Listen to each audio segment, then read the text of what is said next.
aspirants, I welcome you all in article series. So आज के articles जो है ये थोड़े इजी है एंड थोड़े इंटरेस्टिंग भी है and these are the easy to remember. Okay, तो let's start with article 16. Equal opportunity in public employment. Equal opportunity in public employment. Okay, तो इसका मतलब क्या है? लोगों को इक्वल अपॉर्चुनिटी मिलनी चाहिए पब्लिक एम्प्लॉयमेंट में. इसका मतलब है no discrimination based on religion, caste, gender, birth place. Okay, मतलब ऐसे नहीं बोल सकते कि आपका रिलीजन अभी मतलब हम बोलते हैं हिंदू हो या मुस्लिम हो, कौन सा भी रिलीजन हो, तो वो आपको ऐसे नहीं बोल सकते कि आपको रिलीजन के बेस पे वो आपको नौकरी नहीं देंगे. तुम इस धर्म के हो इसलिए मैं तुम्हें नौकरी नहीं दे रहा, ऐसा नहीं बोल सकते. ओके, कोई मतलब मैं आपको एग्जांपल मतलब मैंने पिछली बार रिसेंट वीडियो में मैंने बोला है कि मणिपुरी लोगों को क्या फेस करना पड़ता है. क्या फेस करना पड़ता है? Discrimination based on the birth place, right. अगर समझो कोई मणिपुरी पीपल को, कोई मणिपुरी पर्सन अपनी मतलब महाराष्ट्र में आया, उसे नौकरी चाहिए. कोई लोग ऐसे उसे चिढ़ा नहीं सकते, तुम्हारा मुंह तो मोमोज की तरह दिख रहा है, तुम तो चाइनीज़ हो, तुम्हें क्यों दें हम नौकरी. ऐसे बर्थ प्लेस के बेसिस पे आप उन्हें नहीं चिढ़ा सकते. Okay, it is strictly prohibited. Okay, तो ये अभी आप बोलोगे अच्छा इक्वल अपॉर्चुनिटी और वो भी एम्प्लॉयमेंट में, तो वो रिजर्वेशन क्या है ना. तो reservation is allowed backward classes. Backward classes कौन से हैं हमें पता है ना, कौन से हैं? SC, ST, EWS, economically weaker section. अभी इनके लिए reservation system is allowed to ensure equality. अरे रिजर्वेशन यानी इनको ऐसा नहीं है कि उनको सिर्फ उनको आगे लेके जाना है और जो मतलब जो एडवांस्ड है उनको पीछे रखेंगे, ऐसा नहीं है. मतलब इनके साथ ना पहले से ही हिस्ट्री में आपको अगर पता होगा तो बहुत डिस्क्रिमिनेशन फेस करना पड़ा इनको सोसाइटी से. सोसाइटी बहुत इनजस्टिस टाइप का बिहेव करते थे इन लोगों के साथ, इसलिए मतलब कॉन्स्टिट्यूशन ने इनको रिजर्वेशन सिस्टम अलाउ किया. Okay, to ensure equality. Okay, equality को एंश्योर करने के लिए रिजर्वेशन सिस्टम रखा गया. अगर आपको पता होगा तो हम एक मतलब ऐसे पता है आपको कि हम बोलते हैं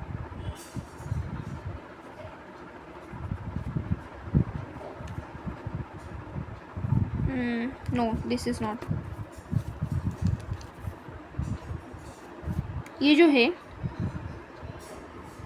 देखो ये SC ST और इसका ये बराबर है. तो ये है क्या, इधर आता है EWS और ये आता है OBC. तो इसका मतलब क्या है, SC और ST लोगों जो है उन लोगों के लिए रिजर्वेशन ज़्यादा है और उनके कंपैरिजन में OBC वालों को कम है. ओके, तो आर्टिकल 16 बेसिकली क्या बताता है? Equal opportunity in public employment. अभी इक्वल अपॉर्चुनिटी क्यों बोला? क्योंकि अगर डिस्क्रिमिनेशन हो रहा है बेस्ड ऑन किस पे? Religion, caste, gender, birth place, तो ये स्ट्रिक्टली प्रोहिबिटेड है इंडिया में. आर्टिकल 17 हमें ये बताता है. अभी इसे याद कैसे करेंगे, है ना. Article 17, repeat with me. Okay, article 17 खतरा. मतलब पहले लोग ये जो बोलते हैं ना अनटचेबल्स, अछूत लोग ऐसे बोलते थे ना, तो फिर उन लोगों से ये डरते थे. ये ब्राह्मण लोग हैं ना, मतलब ये तुम मेरे पास मत आओ, अगर तुम मुझे छोड़ोगे तो मैं अशुद्ध हो जाऊंगा, मैं बहुत शुद्ध व्यक्ति हूँ, ऐसे बोलना चाहते ना. तो 17 इन लोगों से खतरा था, ऐसा माना जाता था. ओके, आप ऐसे याद रख सकते हैं खतरा. मतलब बेसिक मैं ये नहीं बोल रही हूँ कि अनटचेबल्स लोगों का खतरा है, था, हिस्ट्री में था वो. Okay, I repeat my word in past. देखो मैंने इधर लिखा भी है, जस्ट हाईलाइटिंग इन पास्ट और हिस्ट्री किसी पर्सन को टच न करना, no entry in temple, disrespect, okay, मतलब मंदिर में एंट्री नहीं देना। आपको पता है वो कालाराम मंदिर का, पता है कालाराम मंदिर, ये जो है ना ये नासिक में है। तो doctor B R Ambedkar ji को कालाराम मंदिर, ये है ना, इन्होंने मतलब लोगों ने उन्हें अलाउ नहीं किया था अंदर जाने के लिए। क्यों? वो बोलते थे ये तो राम जी का मंदिर है, अगर आप गए तो हमारा मंदिर अशुद्ध हो जाएगा, ऐसे बोला था। तब कालाराम मंदिर सत्याग्रह किया था डॉक्टर बी आर अम्बेडकर ने नासिक में। तब जाके उन लोगों को उस टेम्पल में परमिशन मिल जाने की, मतलब परमिशन अलॉट किया गया। ओके, तो ये है।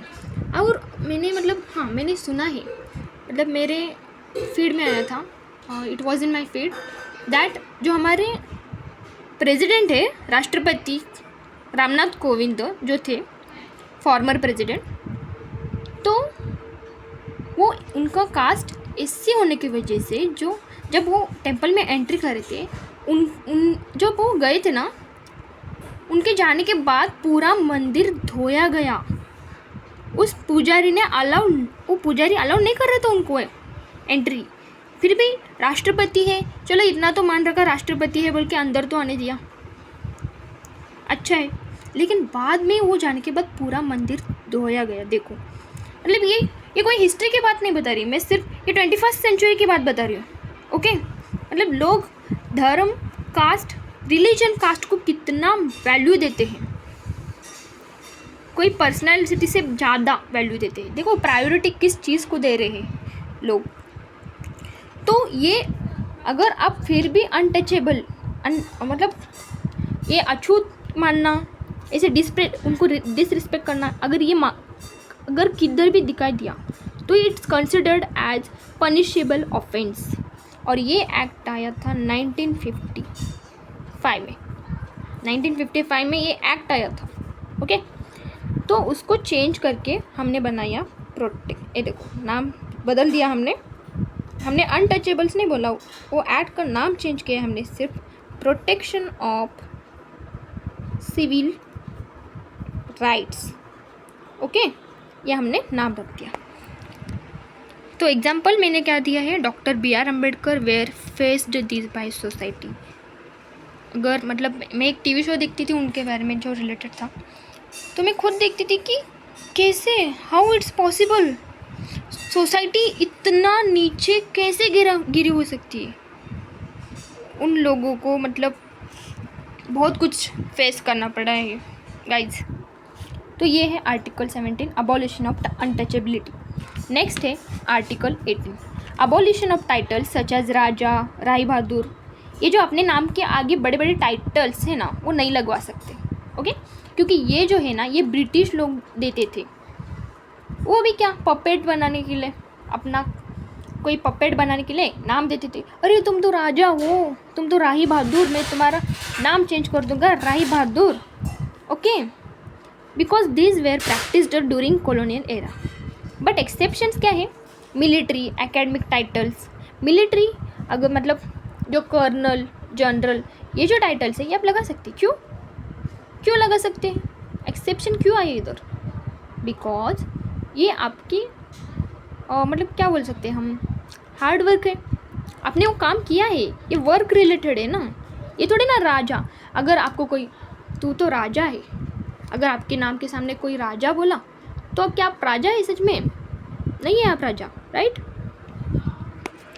क्या आप सच में राजा है? क्या आपके पास इतने सारे पैसे हैं? नहीं है। तो एक मिलिट्री एक्सेप्शन है और दूसरा है एकेडमिक टाइटल्स। डॉक्टर, प्रोफेसर, ये जो आप अपने नाम के सामने लगाते ना, doctor Anjali Mehta, right, doctor Srinivas Ramanujan, professor Munshikant, ये जो हम नाम लगाते हैं ये अलाउड है। क्यों? क्योंकि ये आपके क्या बोल सकते हैं हम, ये रैंक से आपके, मतलब अगर आपको कोई डॉक्टर बोल रहा है, इसका मतलब जो डॉक्टर के लिए जितना पढ़ना पड़ता है उतना नॉलेज आपके पास है। ये एकेडमिक टाइटल्स ये आपके रैंक के बेसिस पे, तो ये अलाउडेड है। अब एक क्वेश्चन आता है, क्या भारत रत्न अलाउड है? Yes, it's allowed it because it's an award, not a heritage.